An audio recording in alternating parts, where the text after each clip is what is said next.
Show. It's great to be with you. We love connecting with you through the network. We're a block away from the Charlottesville Police Department, a block away from the Albemarle County and Charlottesville Courthouse, is a block off the downtown mall. We're a mile and change from Thomas Jefferson's University, Scott Stadium, the John Paul Jones Arena, smack dab in the heart of this community. Today's program is one that we're proud of, and today's program has been influenced by two valued viewers and listeners. I hope he is watching today, a man that I have significant respect for. Curtis Shaver has influenced two headlines on screen today. Curtis Shaver, a known commodity in this community, the one-time executive chef and co-owner of Peloton Station, a place that many of us miss dearly, now working a much more predictable schedule outside restaurant life, has two headlines on screen right now that were suggestions from him. Also, I got a tip from another known commodity in our family, in James Watson. He is a top 10 member of this family. In fact, Curtis Shaver needs to be ranked as now that I'm thinking about that. Let's go to the ilovecville.com/viewer rankings. ilovecville.com/viewer rankings for the power poll. And let's go ahead and put Curtis in at the 38th slot. No, frankly speaking, after putting two headlines on screen today, he comes in at a higher spot than 38. I think he checks in at an even 31 and everyone gets slightly pushed down because he's crafted the show today, or helped craft the show today. James Watson, we get his photo on screen. I almost wore a tank top today with Curtis Shaver's photo on it. I literally have a tank top with Curtis Shaver's picture on it. I may wear it sometime on the show. James Watson is number 5 in the family. Let's get his photo on screen. He sent us a story that did not make the headlines, but one that I'm going to lead with because I think it's important. He was at the shops of Stonefield. I'm reading on my phone right now. And there was a restaurant in the shops of Stonefield that was that served organic sandwiches and smoothies. And he sent me two photos of this organic sandwiches and smoothie Stonefield restaurant, food and beverage business now being completely empty. And he said, I don't even think this place made it a year. Oof. And the shops of Stonefield, owned by a private equity firm outside of New York, the shops of Stonefield. We appreciate the tip from James Watson, number 5 in the family, University of Virginia graduate, all-around A-plus guy. What we try to do with the talk show is we want to crowdsource content. We want content from you, the viewer and listener, that you think is influential to Charlottesville, Albemarle County, and Central Virginia. And today's program is a good indication of that, with Mr. Watson and Mr. Shaver crowdsourcing content for us. We'll get to the fact that the Daytona 500 winner, and I'll tell you what, the Daytona 500 was a hell of a lot more compelling than last night's Virginia basketball game. Both Judah and I said, let's pick Virginia to win at Castle Coliseum. We were mistaken. Yeah. The Hokies hit and hammered the Who's. It was humiliating. Humiliating loss. We'll talk about that on today's show. The Daytona 500, on the other hand, was compelling and engaging. William Byron, your Daytona 500 winner, a Liberty University online student, as I learned last night from C-Shave, Curtis Shaver. William Byron's victory snapped Hendrick Motorsports' 9-race Daytona 500 losing streak in a rain-delayed race on Monday evening, a race dubbed the Great American Race. Also, very interestingly, the Disc Golf World Championships being held this year in Lynchburg. I learned that from Curtis as well. So Lynchburg, with the Daytona 500 champion, William Byron, being an online student at Liberty U, and with the Disc Golf World Championships being held later this year in Lynchburg, Lynchburg has got two headlines in and of itself on today's edition of the I Love CVille Show. I want to lead the program with a story that we've covered extremely well on the I Love CVille Network, and that is just an unfortunate turn of events on so many different levels. With Morgan Benninger, the University of Virginia student who has now settled her lawsuit with UVA. We do not know the terms of the settlement. Judah, I hope it was for tens of millions of dollars. Yeah, no doubt. Tens of millions, if not more, I hope, Morgan Benninger got. Yeah. We'll weave you in on a two-shot. Let us know when you're on. I'll set the stage for the Benninger lawsuit with a little help from my friend, Judah Wickhauer. So she's in downtown Charlottesville, right? Morgan Benninger. She's a white, can I say female student because it's an adjective there, female? Yeah. Okay. That's perfect. Thank you, Judah. She's a white female student at the University of Virginia. She's in downtown Charlottesville in 2020. There's a Black Women's Matter protest going on in downtown Charlottesville at the same time that Morgan Benninger is in downtown Charlottesville. Ms. Benninger comes up to the Black Women's Matter protests, and there was a truck with a man behind the wheel that was serving as a barricade or a blocker, a barricade of protection for the Black Women's Matter protesters. Yeah. And, excuse me, Ms. Benninger may or may not have said the following, quote, "It's a good thing you're here because otherwise these people would have been speed bumps," end quote. Yeah. She either, one side said that, Benninger did this in a joking capacity. Some people said maybe the comment never even happened. I think the biggest problem is that the comment was, I think, interpreted. Not just misinterpreted. They completely changed the comment and then misinterpreted it. I mean, from my standpoint, that's making something up. Yeah. The protesters took the comment and misinterpreted it. If we're giving the benefit of the doubt, if we're not giving the benefit of the doubt, completely made it up as an attack on those involved in the protest. Somehow, Ziana Bryant, the Charlottesville High School graduate, an activist of known commodity, an activist that probably the top profile activist in the Charlottesville and Central Virginia community. She was the activist that was the rallying cry and the inspiration behind the statue removal in Lee Park. She's a University of Virginia graduate. Mm-hmm. We've covered her on this show with her ties to the Dove commercial campaigns. Yeah. She took Morgan Benninger's comment, whether it was said or whether it was not said, and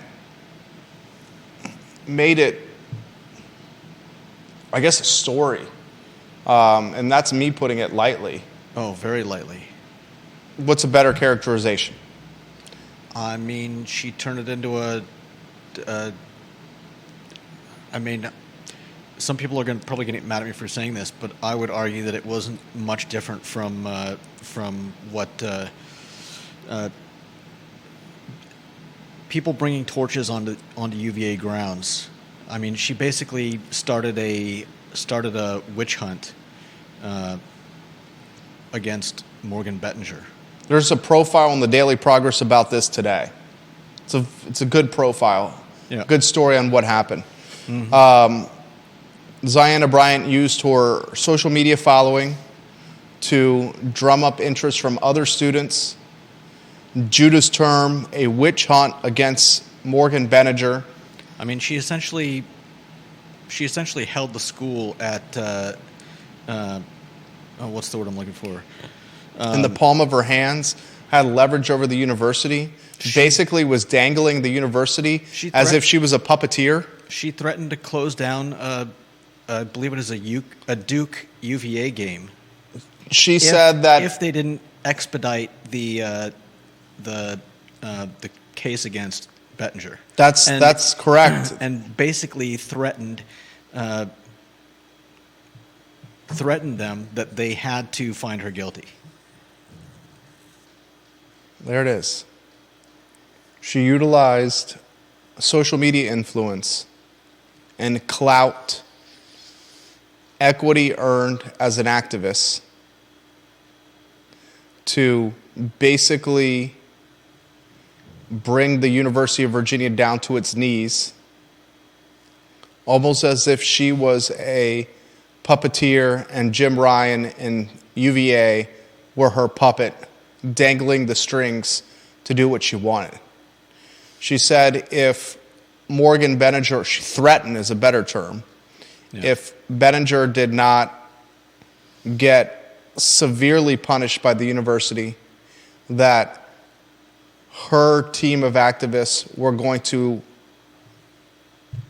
according to the Daily Progress today, lay down in the road in front of the Duke University football bus and keep the Duke University football team from arriving to a scheduled kickoff at Scott Stadium for a nationally televised game.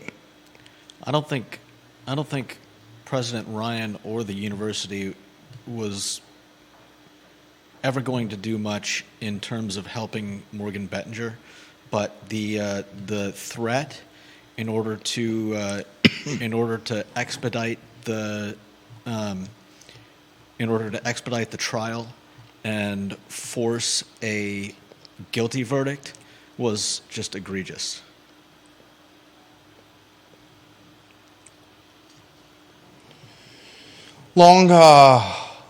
Unfortunately, a story that gets longer. We will synopsis for you. They have since settled. Yep. Bettinger, her attorneys, and the University of Virginia. Neither Bettinger's attorneys nor Bettinger herself are commenting on the settlement. Right. Local activist Ziana Bryant is not commenting on this either. Yeah, hardly a surprise. In either case, if I was Morgan Bettinger, I would want to distance myself from the school and take my winnings and go live a life somewhere else. So the question is this. If I was this. Ziana Bryant, I would want to distance myself from this as well because I think it's evil. Blaise Pascal said, "Evil is easy and has infinite forms." I think we saw it in 2017 when men carrying torches came to UVA, and I think we saw it again in 2020 when we saw metaphorical torches again carried at UVA.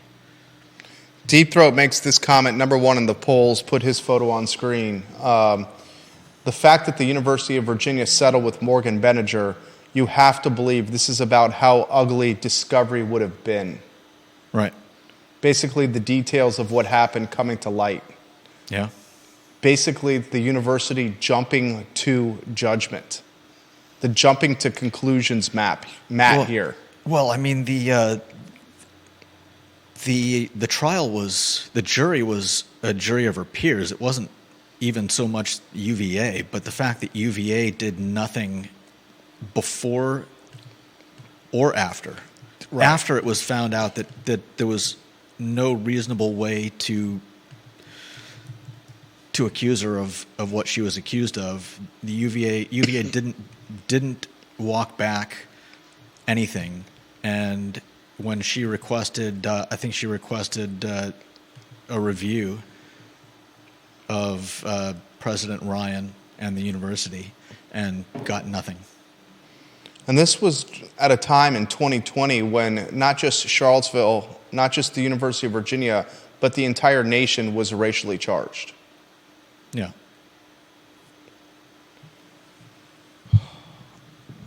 This leads to the question for the talk show. Was justice served?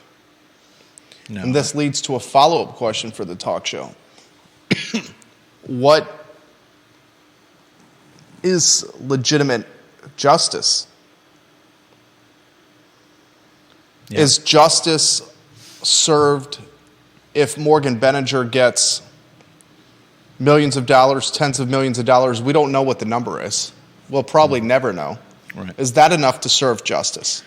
Or is justice served with a bag of money and an apology from Jim Ryan or the University of Virginia in a press release that becomes part of the news cycle, that becomes forever etched into SEO and Google search and internet databases, where when her name shows up, this news link shows up?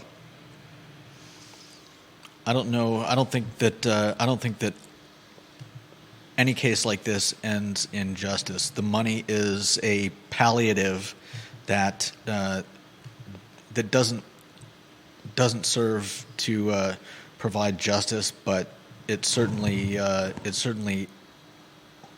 helps somebody wronged in this way.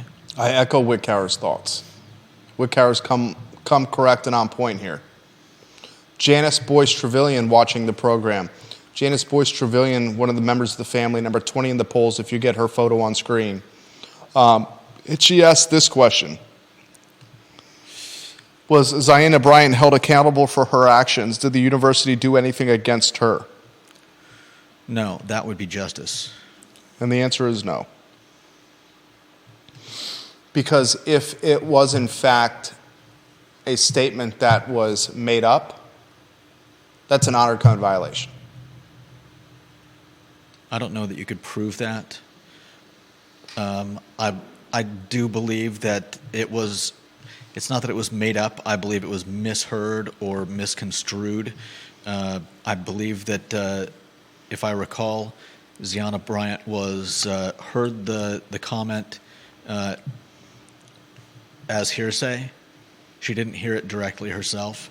Someone else heard it, passed it on. This was literally down the grapevine. The grapevine. I was just going to say that. Go ahead, Judah. You're on point today. It changed from, if you hadn't been here, something bad could have happened, to these people are great speed bumps. Obviously, very different contexts, and so Ziana Bryant, I believe, heard a mistelling of what was said, but she took that and ran with it, and from everything that we've read, it sounds like she was eagerly seeking the destruction of a fellow student. That's what I think is the evil of this whole story. Judah Wickhauer. And that's life in the digital era. Life in the digital era right there. So I don't want to speak for Morgan Benninger. I would bet she's a very wealthy woman right now. But I would bet that there's a portion of Morgan Benninger's thought process that's a significant portion that wishes this never happened to her at all. Oh, definitely. The money is, I believe, an afterthought. Probably a small comfort. Because this will follow her to the end of time. Yeah. I mean, I'm sure she'll find a place and people that don't care about any of it, but yeah, it will follow her. There will be people that will probably continue to look at her a certain way when they meet her, whether or not they know the full story, and that's a shame.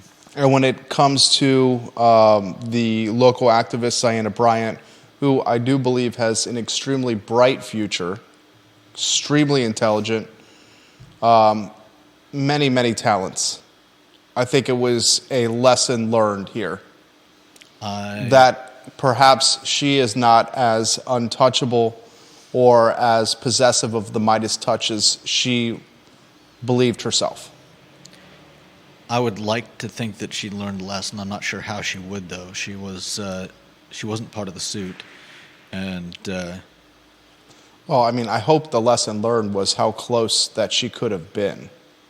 Perhaps one of the reasons you don't include her in the suit is what are you going to really get financially?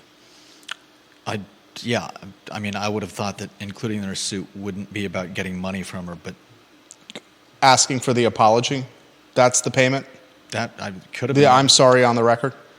Yeah, The I was wrong on the record? I doubt she'd ever get it, but that would, I think, be closer to justice. JBT says her life dream was taken away from her. Yeah. That's the lead of the talk show. If you want something to read, the headline in the Daily Progress today is UVA settles lawsuit with white alumna expelled after run-in with black protesters. Sad story across the board. Yeah. Sad story across the board. All right, we'll go to the next headline here. And lastly, I don't think, to your point, and you've made this point, and I thought, you said it extremely well. Justice was not served here. No.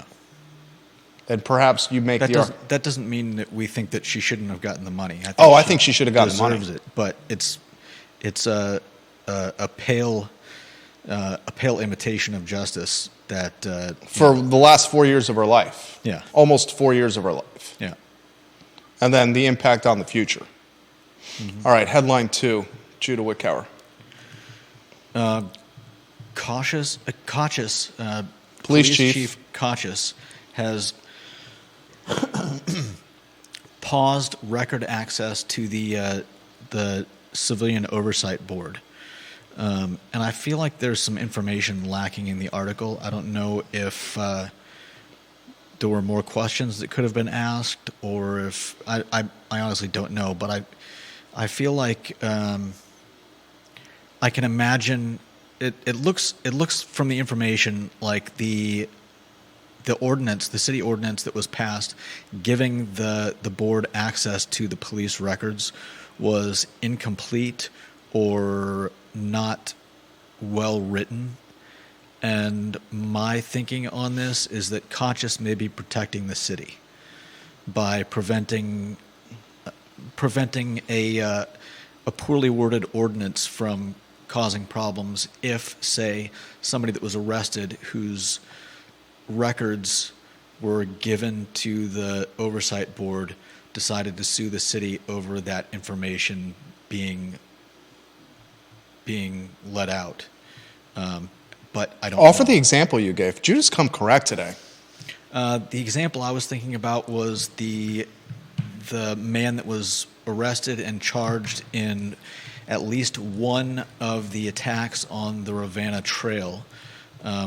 We know very little about the story or why the police moved so quickly to arrest him and charge him. But it would seem to me that if somewhere down the line he is found innocent, and He claims he's 100% innocent. Patrick McNamara. yeah, and He says, I have foolproof alibi. yeah, and if the records that the police have gathered over the course of this investigation were released to the Police Civilian Review Board. Charlottesville Police Civilian Oversight Board, I feel like there could be ramifications in terms of his ability to then sue the city over those records being released, if there were holes in the ordinance. And so I think that, because it sounds like Michael Kochis he's not trying to like pull one over on the board or anything. It sounds like he wants to share the information, but the ordinance needs to be airtight. The Police Civilian Review Board continues to be in the news. And it's been in the news for a number of reasons, which I'll leave up to you to investigate online. A quick Google search will help you with that. Mm-hmm. The idea of an oversight board with civilians, with local police, I'm all for. Yep. Love the idea. If you watch this program, you know we back the blue. If you watch this Yeah. program, you know we're huge fans of Chief Mike Kochis. We've dubbed him the George Clooney of policing. And since Mike Kochis took this job roughly 13 months ago, we have not had a gun violence or crime problem like we did prior to his arrival. It's not in the news cycle as much. Gun violence is down. Violence is down. Chief Kochis, through his walk and talks or his community events where he's talking with various leaders of various neighborhoods in the community, Chief Kochis, with his humanized, localized, and personalized outreach efforts, have made an impact. Yeah. It's not like we haven't seen continued violence, but I feel like it's in each case it's been quickly the problems have been quickly buttoned up, and I feel like at least here I feel like there's quick resolution, and the attention to the cases is what's the word I'm looking for? I feel like nothing feels like it's out of hand.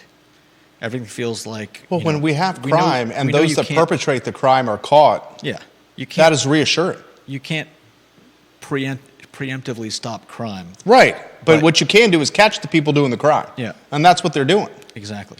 And when they're catching the people doing the crime, that creates reassurance.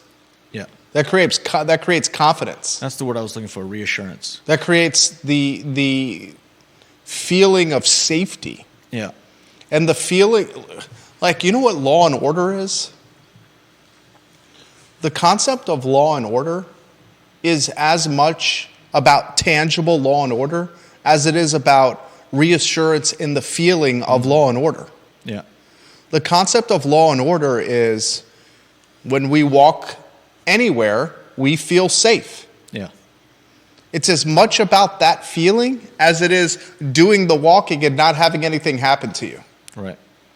He's he's conjured the feeling again. Of reassurance. Yeah, Of I agree. reassurance. And he's done it a number of ways. How he managed the clearing of the houseless population in the park, Yeah. where at the end, they weren't even there. Right. They said, here's your deadline, please leave. Yeah. And they allowed the folks in the park that were the encampment, Sandersville, to clear on their own. I believe they helped some of them clear. They did. They helped. He went door to door, air quotes, on the tents and said, we're giving you to this deadline, just letting you know. Yeah. So here's from the article what I was talking about in terms of I don't believe Kochis is intending this as some type of block.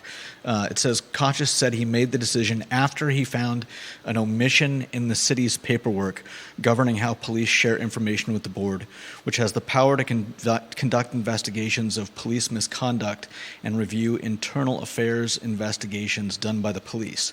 While Kochis has maintained he holds the board in high regard and wants its paperwork updated so it can get back to work, the board's director, Inez Gonzalez, says she feels that Kochis has questioned the legitimacy of her organization.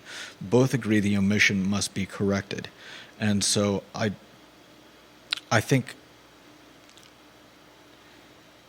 I don't know what the omission is in the paperwork, but again, I feel like that could lead to law problems down the line if not buttoned up.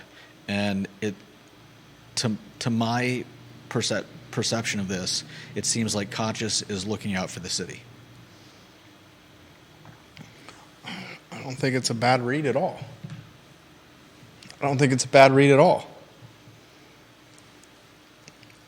Kochis said, our PCOB, Police Civilian Oversight Board, truly wants a well-run, accountable, professional police department. That's what they want, and that's what everybody should want. And you know who doesn't mind a police civilian oversight board? Police force that's not doing anything wrong. There it is. Bingo. You're on effing point today, dude. I sincerely mean that. That's exactly right. And he's trying to do that top to bottom. Yeah. Run a force that's not doing anything wrong. Yeah. Okay, oversight. Yeah. But let's make sure we're doing it right. There it is. Right there. I do want to get to the bottom of this Rivanna Trail attacker story, though. Because that one's lingered too long. Yeah. It's lingered too long without closure. No doubt. It's lingered too long without more context. Especially with the alleged attacker so adamant with his innocence and alibi. Right.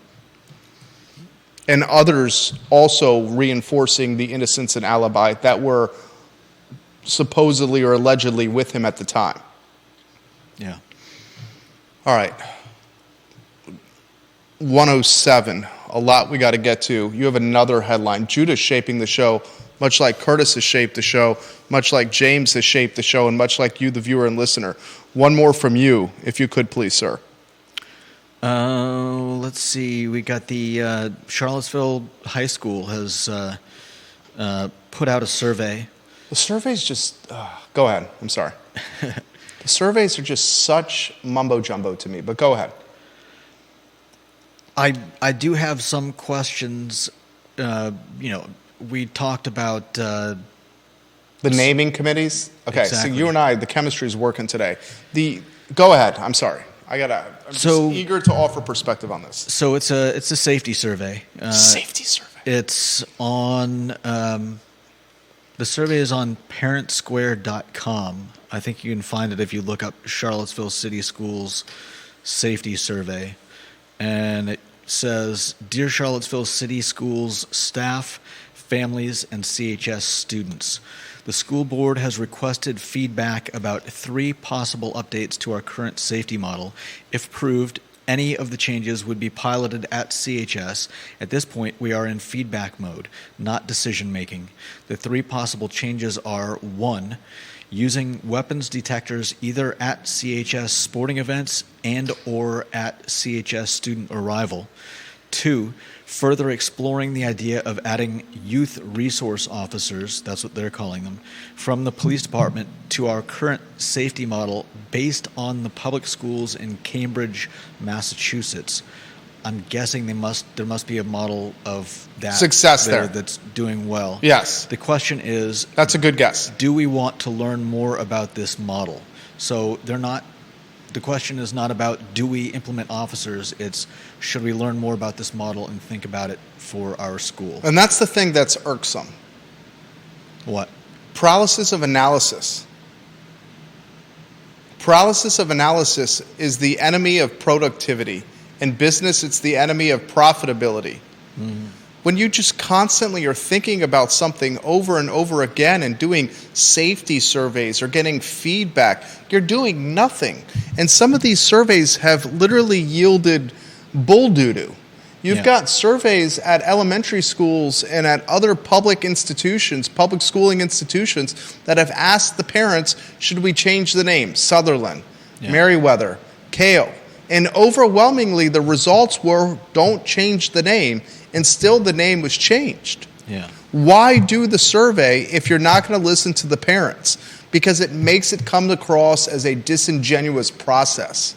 It makes you take, it appears they're taking the survey input and not even considering it.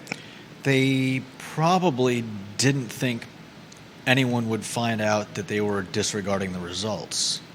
And so in that case, the survey comes across as being like an olive branch. We're holding out a hand to the community to discuss this issue and help us make a decision. When in reality, since we did find out about the results, it turns out that it was just a sham. It was a sham. It was not bait and switch. It was a sham. Yeah. It was a hustle. Yeah.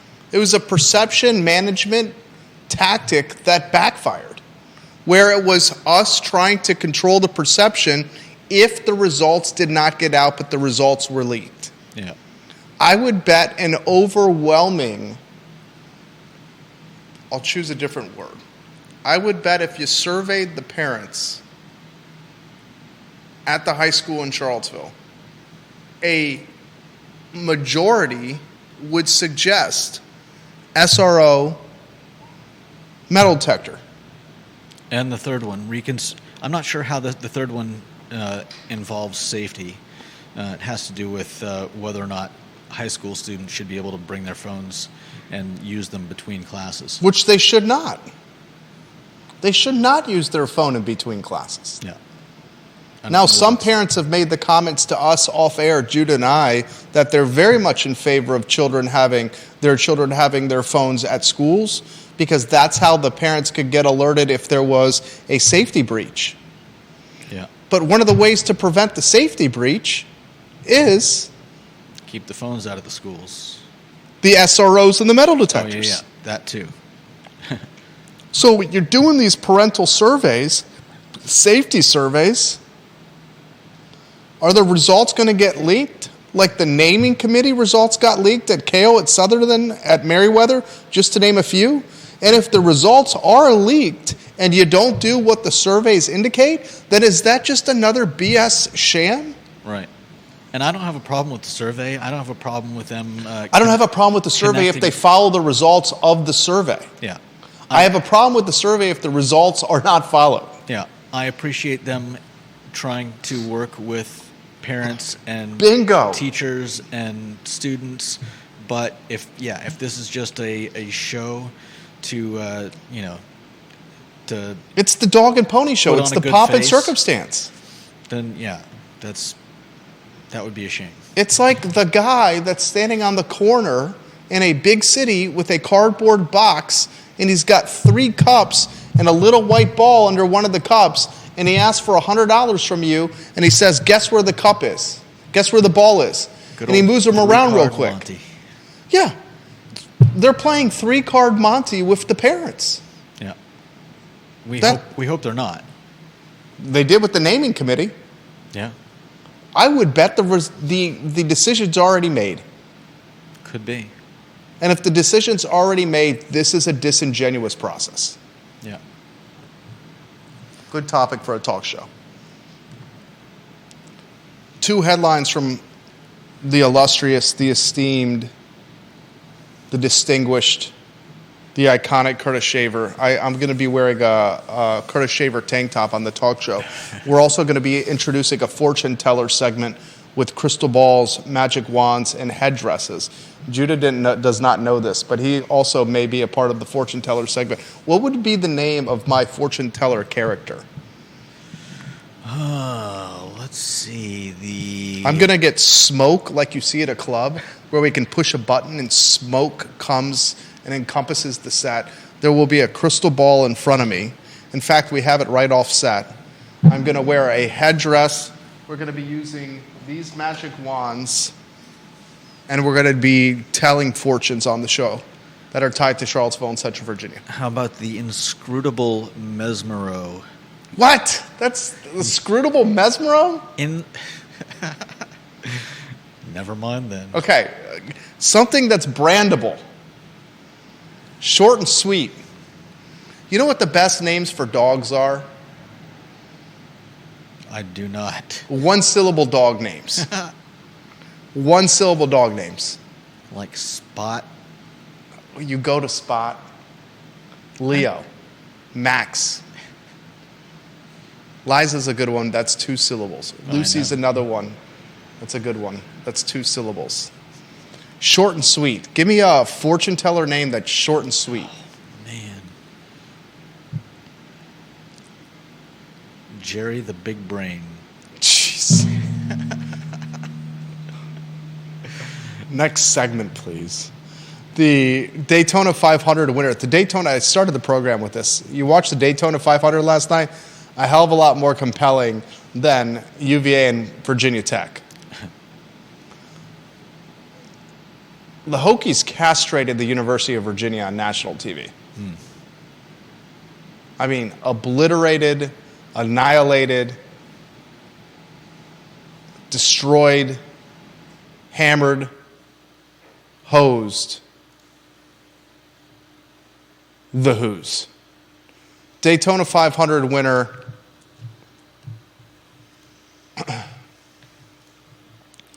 William Byron. Interestingly, one of the stars of a Netflix talk show or a Netflix documentary that I very much enjoyed. What was the name of the Netflix documentary? I watched it in like 2 nights. I thought it was that good. Full Speed. I very much encourage you guys to watch the Netflix documentary Full Speed. It was very behind the scenes for some of the biggest stars in NASCAR, including William Byron. He wins the Daytona 500 last night. I did not know this until I got a text last evening from Curtis Shaver that William Byron is a Liberty University online student. He is currently pursuing a degree in business, William Byron. He was born in Charlotte, North Carolina. He attended Charlotte Country Day School, which is a very good school. He's currently pursuing a degree in business communications from Liberty University. He's also an Eagle Scout. Mm-hmm. How far did you make it in the Boy Scouts? I don't think you were in the Boy Scouts, right? I wasn't. So I made it to Weeblo. I said Weeblo on the show. Weeblo? I know. There's Judas' reaction right there. Bill McChesney, Albert Graves, welcome to the program. Albert Graves says it was a great night in Blacksburg, fellas. His Hokie basketball team looked amazing. I had a business meeting here in the Macklin building. In fact, last night you left well before I did from our HQ here on Market Street. Yeah. And I left, I'd say, what time did you leave, like 6:30? Yeah. I left in probably the 7 o'clock vicinity last night. As I was driving home, I'm listening to Jimmy Miller and John Freeman and the game on the radio. And as they're getting ready to call the game, the Hokies play, is it Albert Graves? Is it Enter Sandman by Metallica? Isn't that the song for every Hokie game? Football or basketball? They were playing Enter Sandman. Nice. And dude, the student section was singing the lyrics to Metallica's Enter Sandman so loudly. It was being picked up on the radio broadcast, and I could hear each word perfectly clearly. Nice. And it was just a reflection of how tough a place Castle Coliseum is to play.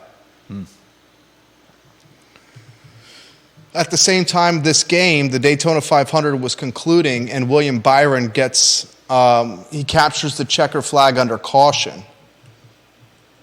And I get a text from Curtis, and he said, this guy's a student at Liberty University. And he said, one other thing that you may not know, the Disc Golf World Championships are being held in Lynchburg this year. So 2 Lynchburg headlines on the program. Zoltar is my fortune teller moniker, I'm being told. Zoltar.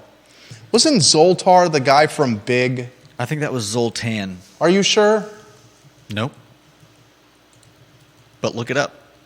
I may not be sure, but I'm probably right. No. You spoke with confidence there. You. No, is it Zoltar? Oh, it's Zoltar, dude. Was it Zoltar? It's Zoltar. That's the first time you've spoken with confidence and have not been correct.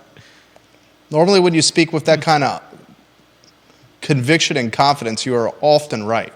And by right, this is the first time I think I've ever seen you wrong. No. When you speak with that kind of confidence, isn't it Zoltar? It is Zoltar. Big is an amazing movie. Yeah, it's a lot of fun. So good. So that's Zoltar. I don't mind being Zoltar, but that is a riff on the 1988 American fantasy comedy drama directed by Penny Marshall, starring Tom Hanks as the precocious Josh Baskin, a pre-adolescent boy who wishes to be big. I had a crush on big Josh Baskin's girlfriend. while watching that movie. Was that Because I was 7 at the Was that time. Elizabeth Perkins? Wow, is it Elizabeth Perkins? I would not have gotten that right. It is Elizabeth Perkins. Look at you, Judah Wickower. At least I got something right. Elizabeth Perkins. How old do you think Elizabeth Perkins is? Right now, let's Yeah. see. I would say she's probably in her mid to late 60s. You were on point today. She's 63 years old. That's bananas if you think about it. Well, I think Big came out in the late 80s. 88. She was born in 1960, November 18th. So she was 28 when she played that role. Yeah. Is that the biggest role she played? The most noteworthy role she's ever played? No. What would you say otherwise? Finding Nemo? I'm not looking at a list of her. She was Coral in Finding Nemo. I never watched it. She was also known as Celia Hodes in Weeds, Showtime's Weed. Did you ever watch Weeds on Showtime? Oh, yeah, that was a lot of fun. That was so good. That was so good. She played a great Celia, too. She was in He Said, She Said, The Flintstones. She was in About Last Night. I mean, I remember for all kinds of stuff when I was younger, but I couldn't name much of it off the top of my head. Olivia Branch, welcome to the program. Long story short, and back on disc golf, I don't know how we got on Zoltar, Elizabeth Perkins, and Because Zoltar is your new... All right, I'll be Zoltar if you think that's what it is. The 2024 Professional Disc Golf World Championships will be held in Lynchburg. This will be the first PDGA World Championship of any kind in the Commonwealth of Virginia. We should not underestimate the significance of disc golf. It is booming in popularity. New sports that grab attention in America, pickleball is the most dominant new sport for attention grabbing. But disc golf is booming with popularity. Interesting. And I'm all for anything that gets people off screens and outside. Yeah, no doubt. Thank you for that heads up, C-Shave. 2 other items out of the notebook. Brad Wilcox in studio tomorrow, the UVA professor who, in fact, I just read a tweet of his. The great JM is what Albert Graves suggests. And he says, yes, enter Sandman, and they sing every game like that. Too bad the Hokies basketball team cannot play like that outside of Castle. And he said the Daytona 500 was one hell of a race. Ginny Hu watching the program. So funny, we drove by around 3:45 yesterday, and my youngest said, there's Judah sitting in his chair. She feels like she knows you guys. Dude, you can visibly see into the studio while driving down Market Street. Yeah. I would bet you 10,000 cars drive by Market Street and visibly see into the studio. And it's always campfire, marshmallows, graham crackers, and chocolate, and kumbaya in the studio. Yeah. Of course it is. For the most part, it is. For the most part, it is. Come on. Brad Wilcox in the house. This was the tweet he sent out yesterday. He's the UVA sociologist who penned a new book that talks about the significance of marriage. The book is called Get Married, Why Americans Must Defy the Elites, Forge Strong Families, and Save Civilization. I actually took his class as a first year at the University of Virginia. We reminisce about that from time to time when we come on the show. This from the Washington Times.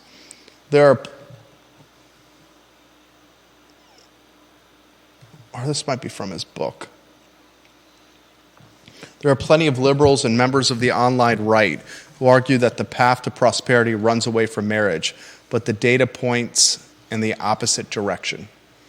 Professor Wilcox in the house, in the studio tomorrow. You have questions for him? I want to look at it. I think it'll be a good interview if we take it from a bachelor's perspective and from a married man and a father of two's perspective. Yeah. We can put him in the triangle of content here, the equilateral triangle of content on the set of the I Love CVille Network. He'll be at the head of the table, and we pepper him with questions. Anything you want to close with? I thought you were fantastic today. Thank you. Sincerely mean that. There is a cool little winter songs. It's coming back for the 10th year, raising money to help women in need. It's a concert with 8 women's ensembles from public schools in Albemarle County and Charlottesville. And look them up on Google. I'm not going to go through all of them, but there are some great names for the groups, and the best is the No Fella Acapella. The what? No Fella Acapella, because it's girl groups. Oh, that's good. Yeah, No Fella Acapella. I like that. I want to tease the fortune-telling segment. John calls it the Swami of CVille, potentially. This is going to be a teaser. When are we going to introduce the segment? You're asking me? This is the first I've heard of it. This crystal ball is so heavy. I believe it. No, seriously. Oh, God. I can barely lift this thing. This is the crystal ball. Do you see it? Yeah. It's got a base. Do you see it? It needs a base. It is. Tell me this is not heavy. I'll walk this over to you. Why is it covered in... Because it's new. You've never taken this out? No. Take it out. Ugh. It is pretty heavy. What's that? It is pretty heavy. We got headdress over here. Are you ready for the headdress? Oh, are you on studio yeah. camera? I'll put it back on. There you go. God, this is going to mess up my hair. Judah might be wearing this. I don't know if I can wear this if this messes up my hair. Do I have to put this on? Show them the inside. See if it's... It's going to mess up my hair. See? They did not see the inside, and neither did I. Here, you want to put this on? Not really, but I... I'll hold the crystal ball.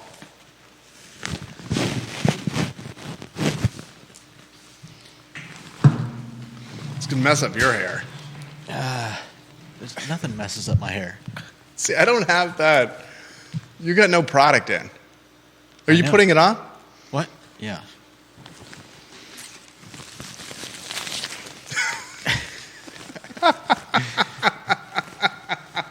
There we go. They don't call me a fashion icon for nothing.